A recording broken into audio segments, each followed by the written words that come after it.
पुंडलिक वरदा हरी विठ्ठल श्री ज्ञानदेव तुकाराम माऊली ज्ञानेश्वर महाराज की जय. जगद्गुरु तुकाराम महाराज श्री विठ्ठल श्री तुकोबाराय. श्री महाराजांचे पण तो श्री गोपाळ महाराज रतीत महाराजांची नामावली आपण गाऊया सर्वजण.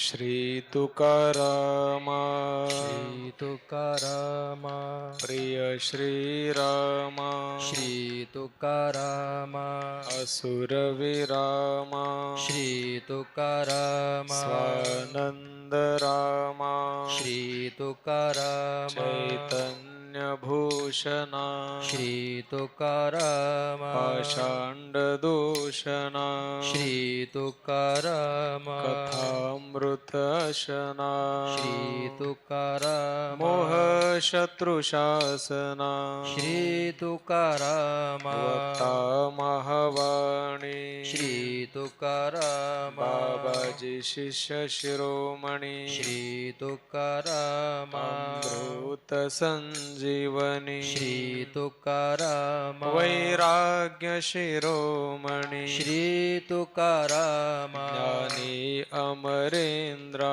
श्री तुकारामा ऐश्वर्य समुद्रा श्री तुकारामा बोधामृत चंद्रा श्री तुकारामा तू परम सुभद्रा श्री तुकारामा प्राणेंद्रिय दमना श्री तुकारामा तनु सहित स्वगमना श्री तुकारामा हरिश्रींच्या सुमना श्री तुकारामा जिजाई रमना श्री तुकारामा तू तारक लोका श्री तुकारामा महानाम धारका श्री तुकारामा नारायण जनका श्री तुकारामा त्रिभुवन व्यापका श्री तुकारामा जय जय मुक्तिवर्या श्री तुकारामा चित्प्रकाश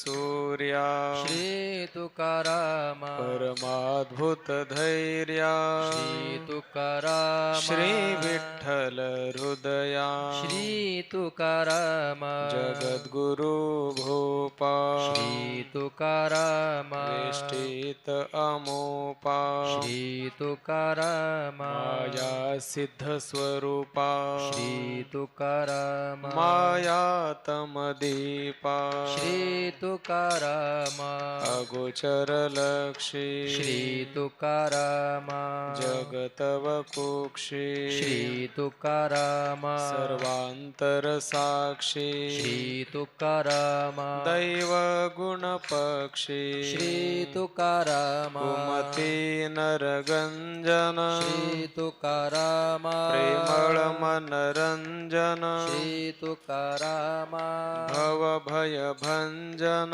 श्री तुकारामा निवासी निरंजन श्री तुकारामा तनु ब्रह्मचित संज्ञा श्री तुकारामा अद्भुत प्राज्ञा श्री तुकारामा सर्व कळा सुज्ञा श्री तुकारामा जगी वंद्य तवाज्ञा श्री तुकारामा द्रष्टा तत्वज्ञा श्री तुकारामा भुवन भैराज्ञा श्री तुकारामा त्रैलोक्य कृतज्ञा श्री तुकारामा उद्धरता आज्ञा श्री तुकारामा षडरिपु संहरित्या श्री तुकारामा माया नदी तरत्या श्री तुकारामा तापत्रय हरत्या श्री तुकारामा मनोजय करत्या श्री तुकारामा महायोग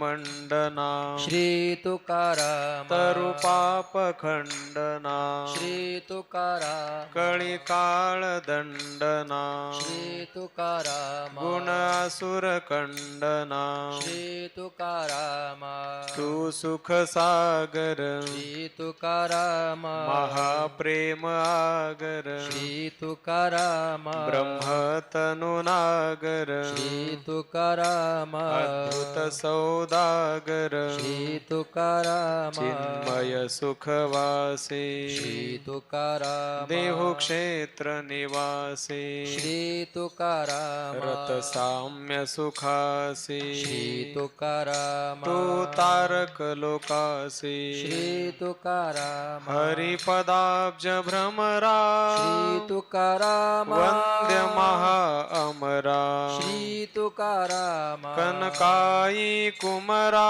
श्री तुकाराम सुखदानी पामरा श्री तुकाराम अक्षय तनु गात्रा श्री तुकाराम तू परम पवित्रा श्री तुकाराम महासत्पात्रा श्री तुकाराम बोलो बापुत्रा श्री तुकाराम प्रेमाद्भुत सिंधू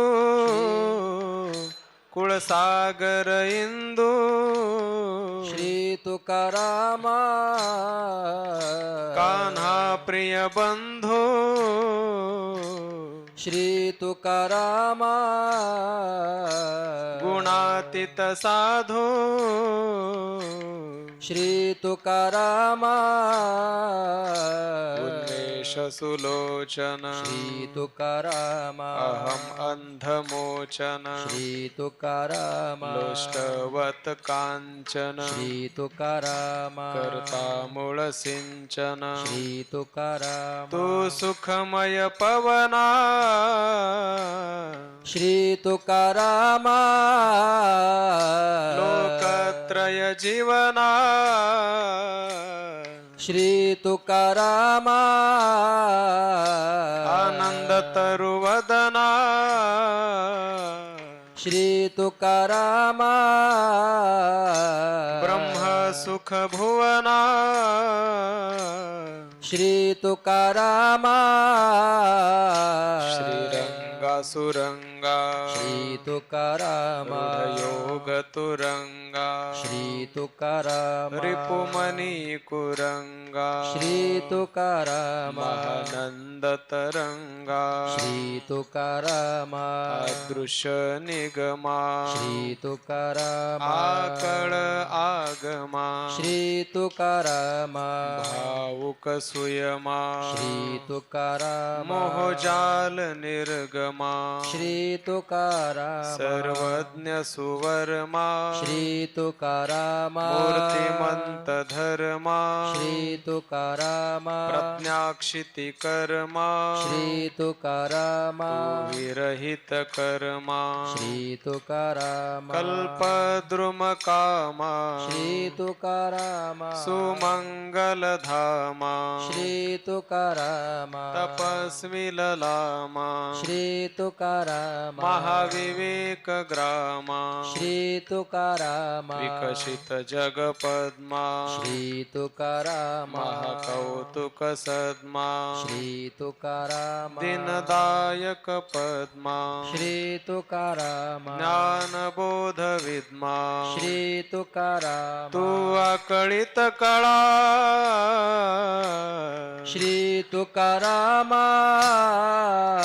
महाभक्ती भूपाळा श्री तुकाराम तू परम कृपाळा श्री तुकाराम तू परम कृपाळा श्री तुकाराम तू परम कृपाळा श्री तुकाराम तू परम कृपाळा श्री तुकाराम परम कृपाळा श्री तुकाराम परम कृपाळा श्री तुकाराम तू परम कृपाळा श्री तुकाराम तू परम कृपाळा श्री तुकाराम तू परम कृपाळा श्री तुकाराम परम कृपाळा श्री तुकाराम परम कृपाळा श्री तुकाराम परम कृपाळा श्री तुकाराम